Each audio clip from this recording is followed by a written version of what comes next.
ওয়ার্ল্ডের world class team Pakistan, আমাদের পার্শ্ববর্তী দেশ পাকিস্তান জিম্বাবুয়ের কাছে পেলে গেল।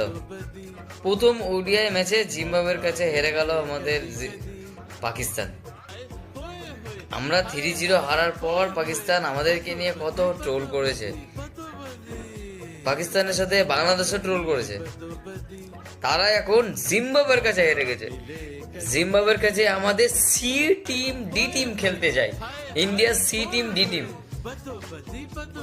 প্রথম ব্যাটিং করতে নেমে জিম্বাবুয়ে 205 রান করে ওডিআই ম্যাচ, সেখানে 66 রানে 60 রানে 6 উইকেট পাকিস্তানের। তারপর বৃষ্টি আসে, বৃষ্টি আসার পর ডিএলএস নিয়মে 80 রানে জিম্বাবুকে জিতিয়ে দেয়। জিম্বাবুয়ের কাছে হেরে যাচ্ছে পাকিস্তান, আমাদেরকে ট্রোল করছে, আমাদেরকে।